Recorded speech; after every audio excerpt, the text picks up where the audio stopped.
Good morning, good afternoon, good evening, however you're watching, wherever you're watching, however you're listening, wherever you're listening. It's the Bet Online Salute to Troy podcast, and the tripod is back, but it's only two bearded bandits. Jamal is clean shaven, so let's see how much he has by the end of the show and see if he becomes a bearded bandit again. I'll kick you first, Jamal Madman. Maggie, how are you doing today? Doing well, Coach. Great to see you guys as always. You know, I am I'm starting to get more vigilant with the shaving because I'm starting to see more white hairs. So, that depresses me. I've got to count the number of white hairs. I'm a little concerned, so that's why I'm going to keep it clean. Just embrace it, bro. Just embrace it. I know. That's wisdom. White hair is wisdom. I know. Yeah.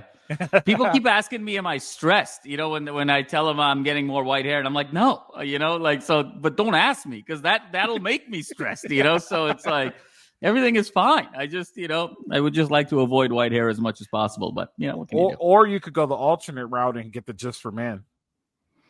No, not yet, man. We're not there yet. It's just a little bit on like the chin, and I got like one or two on the side. I think I'm still at like 20 white hairs. I'm trying to fend it off as best as I can. I'm starting to have a lot of vitamins at night, to try and fend it off. So let's see. There you go. I hope the vitamins are better than an Alex Grinch defense. So remains to be seen. We'll check back in the fall. And we got the man himself, Ryan Dyrud. Ryan, how are you doing today? I'm good, but yeah, you can. Alex Grinch defense can do one thing, but once that kid comes, it's all out the window. So that's why I have a nice full-on white patch here now. That's nice. I just have embraced. The white hairs are in full cycle, unfortunately. But yeah, all good. What's up with you, Coach? I'm doing good. I have actually a white hair in the most random spot. It's like legit right here. It used to be red. It was like my one and only red hair that I had, and it turned white. So now when people, like, especially when I FaceTime my mom, she'd be like, is that a booger? Like, no, it's just like, stop. Leave me alone about my white hair. So just join the club, man. Don't fight it. Just join the club. I know. I got to just embrace it. So, Coach, you're not in the club if you have one white hair. I know. Is that it? Jamal's white hair? No, I have more than one. More than one, but the one that stands out is the one that's like right here. Okay. Yeah, I have way more than one. Yep, definitely. And I lost all my hair coaching, so that should count too, right? Yeah. So there you go. Big Portal news today. It was crazy at work, and I happened to look at my phone and saw our man Ryan Dyrud tweet this out. So I'm kicking it over to him. What happened in the portal today, Ryan? Yeah, well, SC got some depth that they needed. We'll see what it looks like. Gavin Meyer, out of Wyoming. He's like 6'4", 282, so not as big as probably some people wanted for a true nose in terms of weight. When you think of Harmon, who was 320, when you think of CJ West, who was 330, even Rakes bigger than that, obviously. So we'll see how it fits in size. They needed depth. They get depth. I don't know how much he'll crack into the top rotation, but this is where we see Coach Henny go to work as a coach. And, tweeting is tweeting, but he tweets out it's chess, not checkers once it was announced. So obviously he is happy with it, as, obviously any coach is going to be when a guy commits. So, yeah, I mean, we'll see what it looks like come fall camp. 3.5, I think, sacks over his career, which was the same as Harmon. The kid I keep mentioning Harmon. He's the kid out of Michigan State that everyone wanted. Take that for what it is different style of play. But when you think of Harmon, probably cost, we don't know the exact figures, but probably was a pretty expensive 1-year rental, and we get this kid Meyer for, I'm sure, a fraction of that. And when you look at production, it was similar just in terms of numbers on paper. Now we'll see how it looks with the style of play they have and with the players next to Bear and whatnot. But yeah, I mean, it was needed. We've talked about all the time how much they needed depth on the defensive line, so they get that piece now, and now we'll see how it develops and plays within the system and whatnot. So, but what do you guys think, or what do you think, Madman? Yeah, no, I mean, I was obviously the depth on the defensive line is really the primary focus and concern going into this. And, on paper, a good kid, 26 tackles, 3.5 tackles for loss, 4 sacks, Wyoming, not the best of competition. So it's a rotational piece. Let's see if they can kind of get him into the strength and training and development program there, maybe put on 10 or 12 pounds before fall comes around and, go from there. So obviously I don't think it's the home run that Trojan fans were hoping for, but hey, it's always nice to get on base. It wasn't a bunt and it wasn't a home run. It was, let's call it a solid single, and you can win the batting title with the single. So there you go. I love that. And hey, Wyoming is becoming like a nice farm system for SC when you look at Solomon Byrd and Emmanuel Pregnon. Nice little farm system. So I'm looking at his film, and he might be a decent 3 technique. He's 284. I mean, maybe he puts on 16 pounds and gets 300, but he has a little bit of burst to him. Like, he's not a world beater, but he has a little bit of burst to him, has nice long arms. He knows how to punch and get off. This is high school film, so his slim is ugly. So that hopefully they got rid of that ugly slim that he has. But he can move a little bit. He can run. So hopefully it works out. Like you guys said, it's another piece to depth. Depth is an issue on the D-line. So hopefully this is a guy that comes in and it doesn't do this when they come in. It at least does this. And then when the starters go back in, it does that. So hopefully it's a good piece. Coach Henny has his work cut out for him. So let's see this dog work go to work. Yeah, there you go. So dog work as it is. There it is. So I think I'm pretty sure other big people talked about this, but I haven't really seen anybody around really talking about this. And I think this is big for us to talk about. And I talk about it all the time, but another domino has fallen and the demise of the NCAA. There is a antitrust lawsuit going on right now. And according to this antitrust lawsuit, a part of it is that from what I've read and what I've heard and what I listened to, I should start there. This isn't going to court. The NCAA is going to have to settle. So let's start there. The NCAA is getting bullied by this lawsuit, something that we never thought we would see. They've always been bigger than you. They play by their own rules. Now they have to play by rules, and this is going to become a settlement. This isn't even going to make it to court.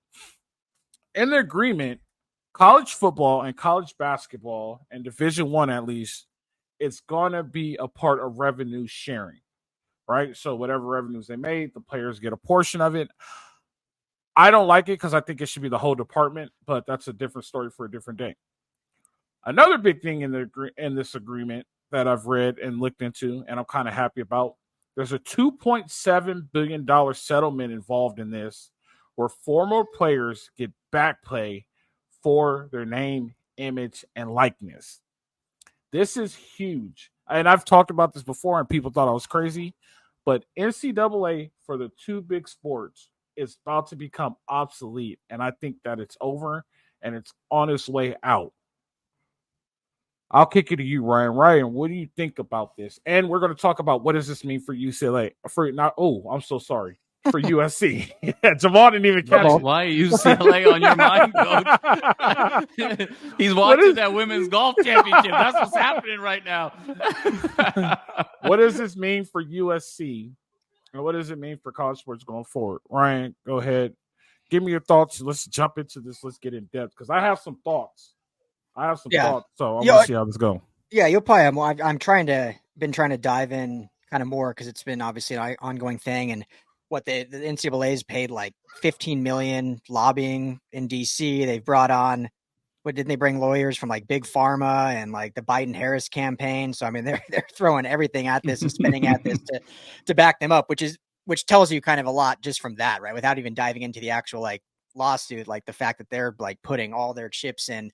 They know that the end is coming if they don't win this, or at least the end of what has been the NCAA in the past. So, I mean, it's a huge deal, and it's going to affect college athletics. You know, we've talked all the time about, not just the pay for play or NIL format, but even just, conferences and alignment and super leagues and all this. And so it's going to be a big deal. And, how it affects SC. I mean, it affects everyone. I mean, not just SC, right? It affects everyone, but the power players that will, or the schools that have the ability to maybe do more independently. I mean, we'll see what that looks at versus teams that can. And SC obviously I think can be more on the independent scale, but no, it's wild. And I think when you look at what they're spending in this tells you kind of all you need to know.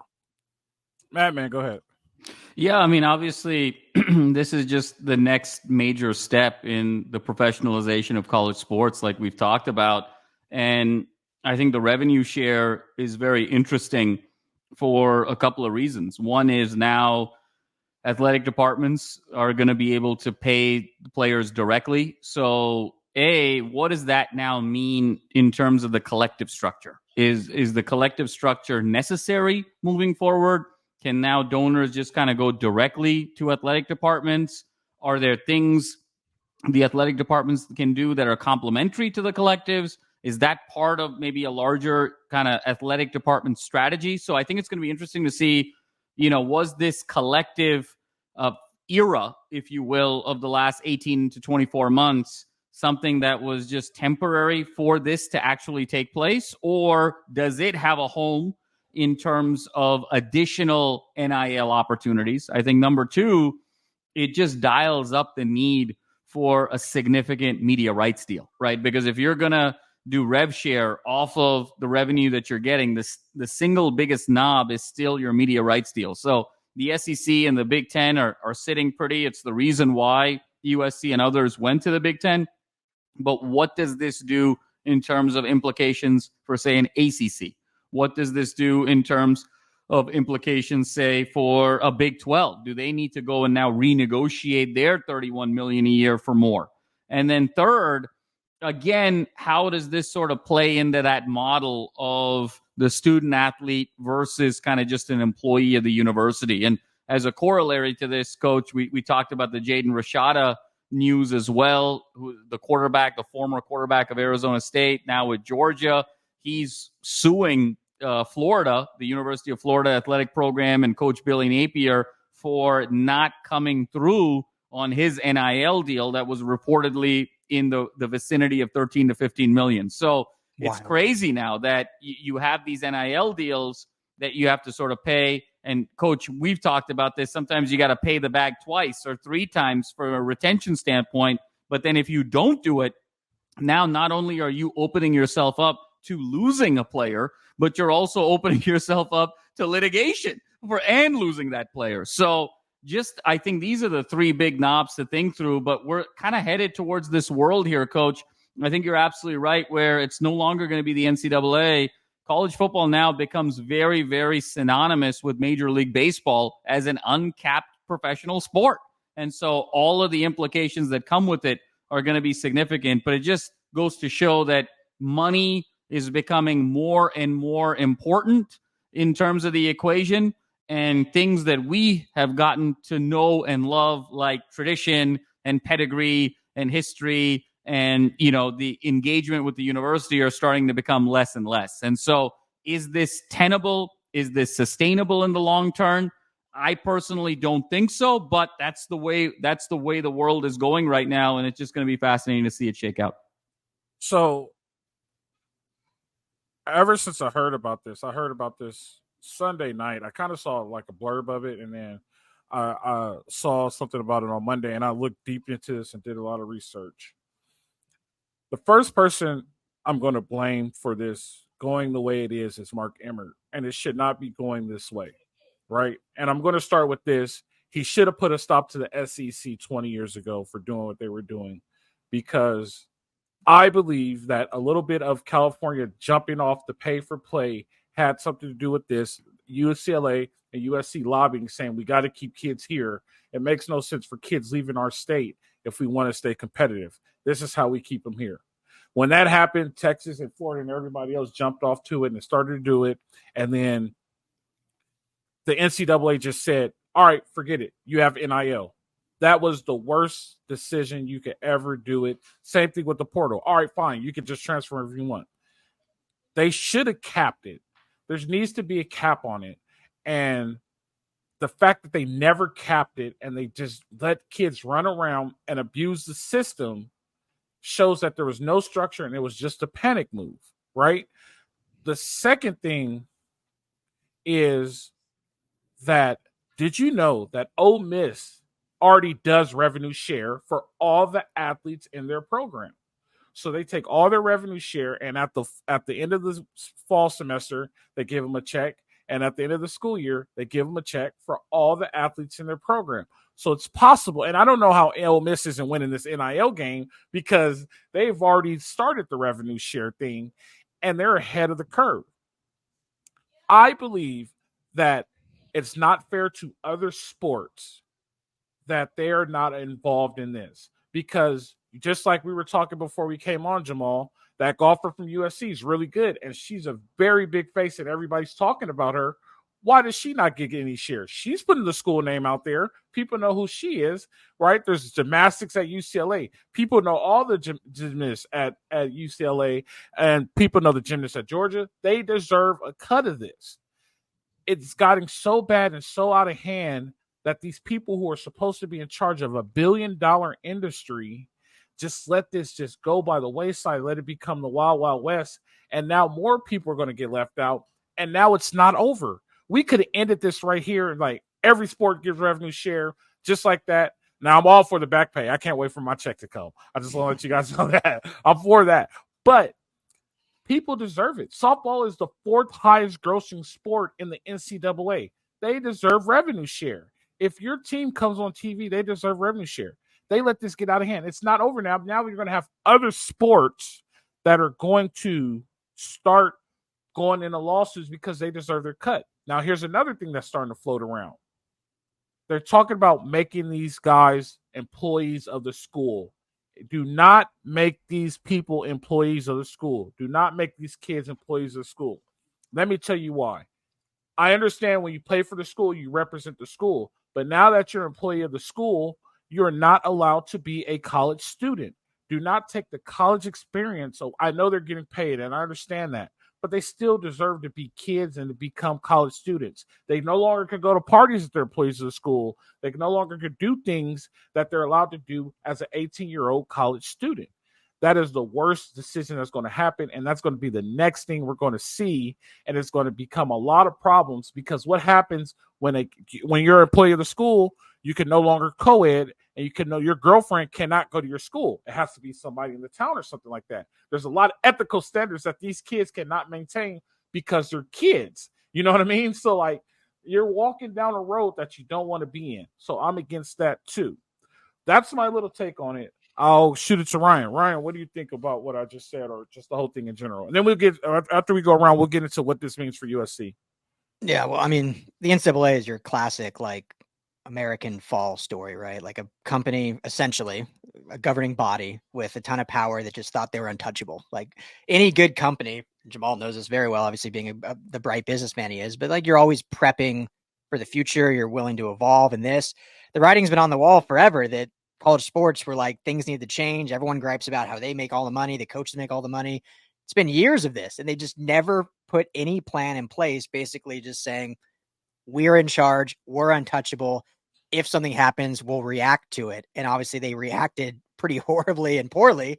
And that's where we are now. And that's why their probably imminent downfall is to be coming. So, it's just, your classic, just horrible management, horrible leadership that didn't expect that anything could happen to them, didn't expect that they could be touched or changed. And they're falling because of it. So in terms of, what you said with kind of just where college sports is going, like, this is always this is why I liked the idea of NIL. Now, obviously it's gotten way off rails and how it's happened. And we've talked about this before, like, man, I did not think we'd see this soon the way it is, but the idea of being able to earn based on who you are and what you bring to the table is like the purest form of capitalism that there is. And to me, being someone that was in college, that paid my way, that didn't get any money, like, to me, that is the fairest way that you were able to reap benefits from name, image and likeness, from branding deals, from sponsorship, from this. To me, that's the fairest. It's there's always murky waters there. And I get the rev share model. I did all that, but I went to Long Beach State, right? Like, our sports didn't earn any money. So it's a different ballgame when comparing USC to someone like Long Beach State or Pepperdine or Loyola or these other schools, that a sport is there to be a college athlete and to hopefully better yourself, but you're not earning anything. Whereas Caleb Williams is earning a ton of money for USC. He should benefit off that because that's who he is. That's what capitalism. So, I mean, that's a whole other conversation that we've talked about, but it could go even further. But the real crux of this all is that the NCAA was just didn't think they could be touched. And now they're seeing that, oh yeah, we can, and we're going to go down for it. Matt, man, go ahead. Yeah, no, I mean, really well said, Ryan. I think it's a very reactive sort of response by the NCAA for all the reasons that Ryan laid out. When you say something is sort of carte blanche in terms of NIL, in terms of transfer portal, that basically means that you didn't put in really any thought into your policy. You're just kind of reacting to what needs to be done, when in reality, some form of regulation, and what that right form of regulation is why you sort of exist in the first place, why you are sort of a unique organization in that sense. So the fact that they've just kind of let it be open season now, this is kind of what's creating a very unique circumstance, because by regulating, you're creating some form of a mixed socialist capitalist model, right? Where it's like, look, it's going to be capitalist because folks are going to get paid, but they won't necessarily get paid proportion to how, quote unquote, important that sport is to the overall economic bottom line of an athletic department. So that's where kind of that socialist piece comes in. And you want that because, to Fred's point, you want everyone to feel like a student. You want the collegiality. You want to be able to preserve what really a university environment is, what a campus is, what those 4 years are really meant to represent. Now, it was always kind of, it was absent of any sort of capitalism. And now what has happened is it's pure capitalist. And because there is no regulation. And now this is when the Darwinism is going to now start taking place. It's survival of the fittest, and what does fit here mean? Survival of the most economically sort of powerful sports, the most popular sports, and what have you. So where the concern now is going to be is that the football players and the basketball players, but really the football players, are going to say, well, our sport is really worth 90-95% of the entire athletic department budget, so we should be getting 90-95% of the revenue share in a pure capitalistic sense. And basketball is going to say, well, we deserve 5-10%, women's basketball 1-2%, and then everybody else is sort of out in the dark. So what does this now do to the rest of the sports? Because now if you're a school that comes in and says, no, the right thing to do is to cap it, everyone's going to get paid X moving forward, but now that puts you at a competitive disadvantage of other programs in a sport that you really care about, i.e. USC in football. If USC comes out and says, okay, the right thing to do here is to preserve the other Olympic sports, make sure they're getting paid, to Fred's point, we've got great athletes all over the place, let's make this somewhat fair. But now what does that do to USC football when you've got the Oregons of the world and the Texases of the world and the Georgias of the world and everyone who's spending like crazy? There's already a criticism. There's already a concern. There's already a fear that USC monetarily is falling behind. Now, do you fall even further behind by doing the right thing? So that's why you need the NCAA to have stepped up, been proactive, set a policy that made a lot of sense for a lot of people. Now you're putting it into the hands of the universities. Now you're putting it in the hands of the lawyers. And this is where the challenge becomes. I'm very concerned moving forward now for the schools that really want to go all in on football. Are they going to have to start eliminating Olympic sports?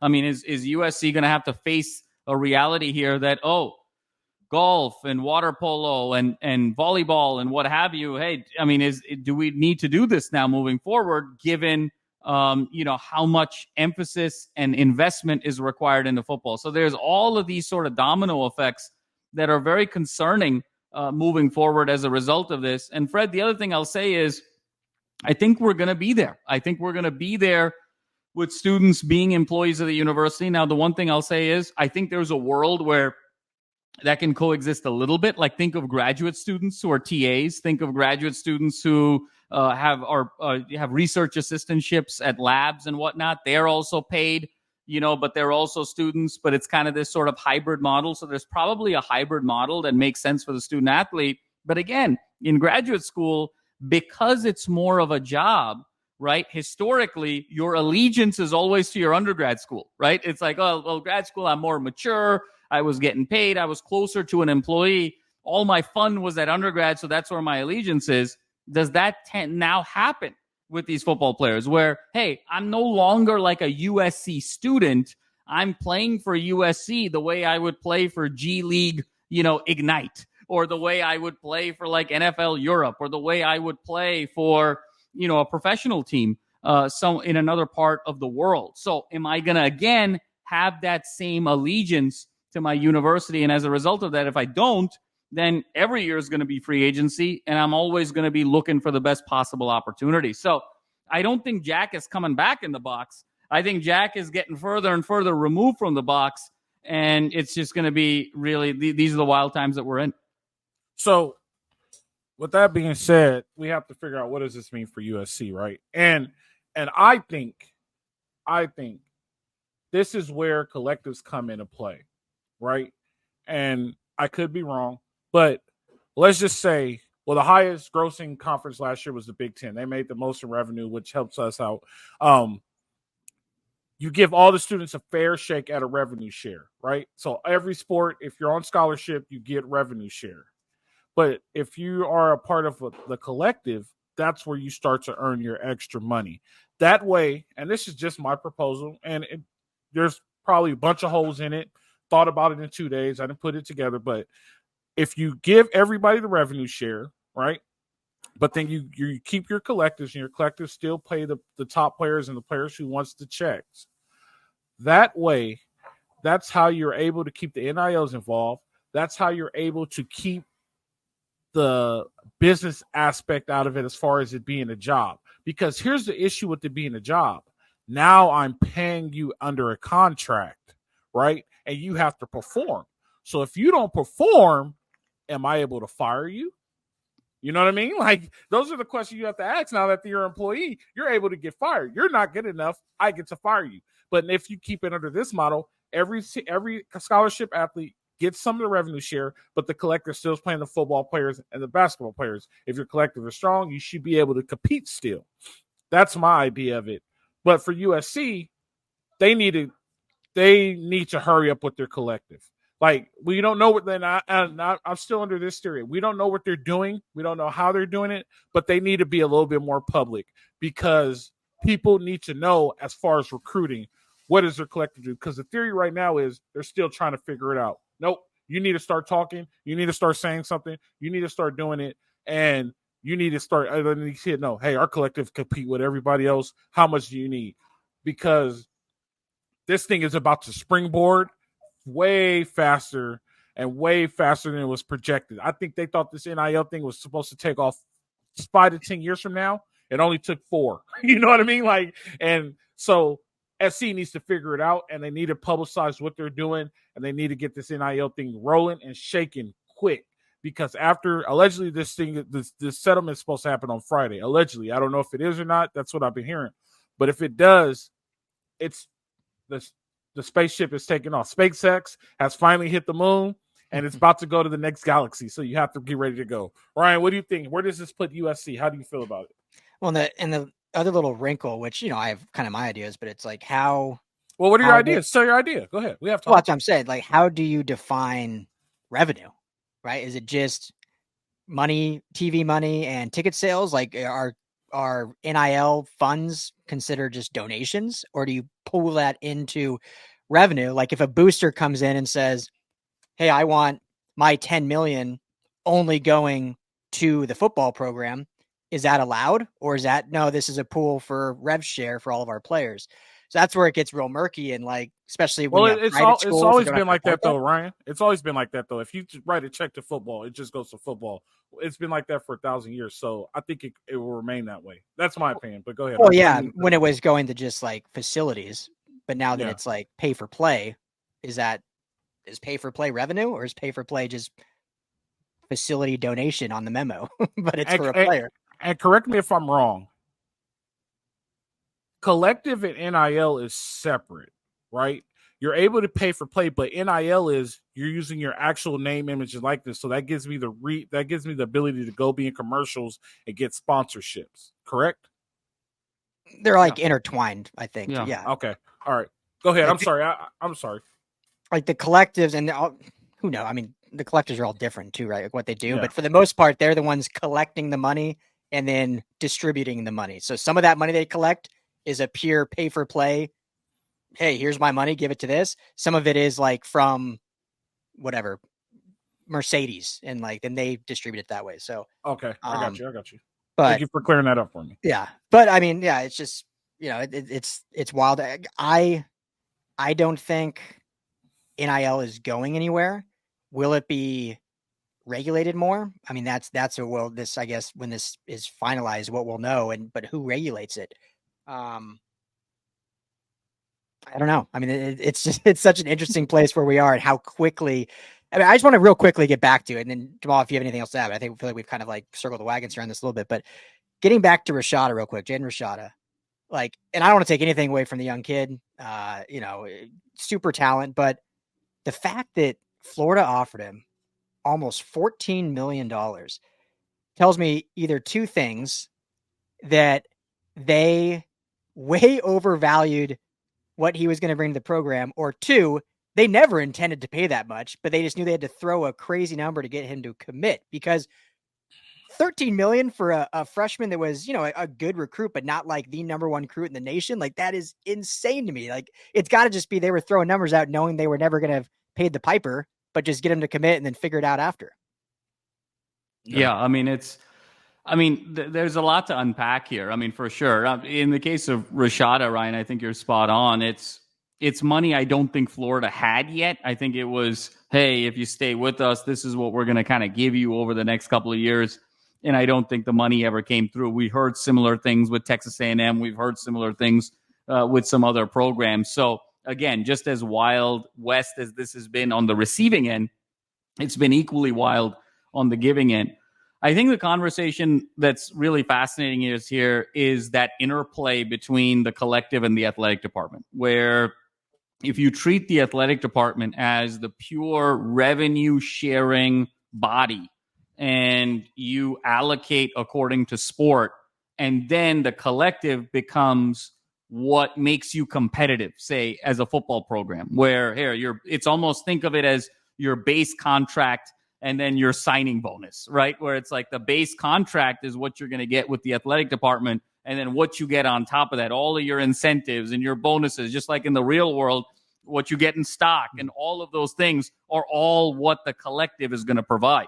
Now, I think what's really fascinating there is the healthier your collective is, the more you're going to be able to get away doing a rev share with the athletic department. Because if you don't have a healthy collective, then every dollar of rev share is going to start really mattering to these football players. And so, are we going to get to a world where the divide gets even greater, where the rich football programs even further separate from everybody else, and college football becomes even more inequitable than it already is as a sport, where it's really kind of 15 to 20 teams have 80 to 85% of the talent? Does that now become 90-10, 95-5 as a result of this? And then B, what happens when everyone that is paying into this collective is saying, again, back to kind of that ROI conversation, what am I really getting for my money? And they decide, look, this may not be the best use of my investment. I want to kind of go do something else. Here's my radical idea. I mean, are we at a world now where we're going to have an NFL developmental league? I mean, does college football cease to exist in 5 years, where the combination of the collective not being able to kind of come through on their investments because that ROI isn't clear, along with the possibility that media goes down 3, 4, 5 years from now, because all these media rights deals are all on paper. None of that money has come home yet. We're expecting the hockey curve to keep going up because college football has been so popular. But what happens if now that we have a 14-team playoff, now you can lose 3 games and still get into the playoff? Now that the regular season becomes devalued, look at what's happening in the NBA. Look at what's happening in Major League Baseball. Look at what's happening in these sports where the regular season doesn't matter that much.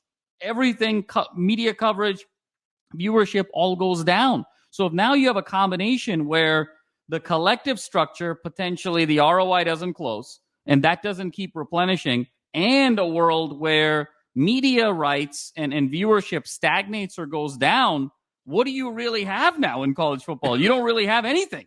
And so are you in a world where, we have kind of an XFL, UFL type of model here that now becomes the developmental league for the NFL? And does college football cease to exist 5, 7, 10 years from now? It's incomprehensible at this point.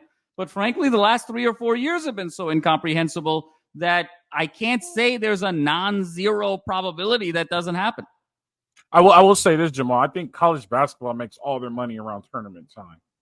You know what I mean? Like they don't make any money during the season because it starts in the middle of football season, but like they become a big player around tournament time. Right, because the regular season, you can lose 9 games and be the national champion. You can lose 11 games and be the national champion. What made college football so special was it was life and death. I mean, we had Matt Leinart here, last week. Remember what he talked about? It was like, look, man, that Fresno State game was so big. I mean, that was back in the day. You lose once, you're done. I mean, it was top 2 for the Natty. And then you still had sort of this element with the top 4. Is it really a big deal now to be a top 14 team? Not really. I mean, it's not that big a deal to be able to make the playoffs moving forward. So, if you have 3 losses in terms of margin for error and you can still win the Natty, are people going to be tuning in as religiously as they did week in and week out? I don't know. Maybe, but maybe not. And if it's a maybe not, what does that actually mean for the economics of college football? So in conclusion, you hate the playoff system now. No, I don't hate it. Let me be very clear. I don't hate it. But I think there was a world where you could have done it with like top 6. I think you could have kind of gone to top 6, give the top 2 a bye, and you still it's interesting. You can still kind of have an element of a Cinderella, but the regular season still really matters. At 14, I mean, we're going to be talking about it later in the summer. I mean, SC's got some tough games and all of that. They could lose all their tough games and, still make the playoff. It's not quite the same. I think that's another example of a knee-jerk reaction. I want to ask you one more question. We're going to get out of here, and we'll get out of here real quick. So let's say NCAA comes out and they say we're capping payment, right? So, and I mentioned this in the past. So if you're a senior, you get 150. If you're a junior, you get 125. If you're a sophomore, you get 100. If you're a freshman, you get 75. That is all you get. If you get outside deals, if you're in commercials and all that stuff, that's fine. If that comes out and they do that, right? He said, like, all right, we need to get a handle on this. Let's do that. 175, 125, 175. If you transfer, the next school picks up what you've already been paid. So let's say you've already been paid a chunk of money and then you transfer. All this school has to do is just pick up the rest. It doesn't have to start all over. What do you think that would do with this landscape of collectives and NILs? Jamal, you go ahead and go first, and we'll shoot it to Ryan. Well, I mean, it's the pro model, right? Where it's like, hey, if you trade a player, you got to pick up their contract or what's kind of dead money against the cap from an NFL standpoint? What's the remaining guaranteed money, both from an NFL and NBA standpoint? I think it makes you sort of more mindful for sure in terms of the number of transactions. I think, to be honest with you, Coach, even capping the amount on a per player basis, again, opens the door to Ryan's other question of what is considered NIL then? What's other money? It's like, hey, I'm giving you straight cash because of who you are. It's because of your name, image, and likeness. I'm not asking for a commercial. Sure. Okay, fine. I'll ask for some autographs, but like essentially I'm just kind of giving you money. So even by regulating the amount, if you don't do a hard line kind of regulation, what's going to happen is you're still going to have folks work their way around that system. And then if you go really hard line, it's just going to be the way it was, in the 80s, 90s, and 2000s in Texas and in the SEC, where you're just going to have everything under the table. So I don't know if you can sort of corral this thing anymore.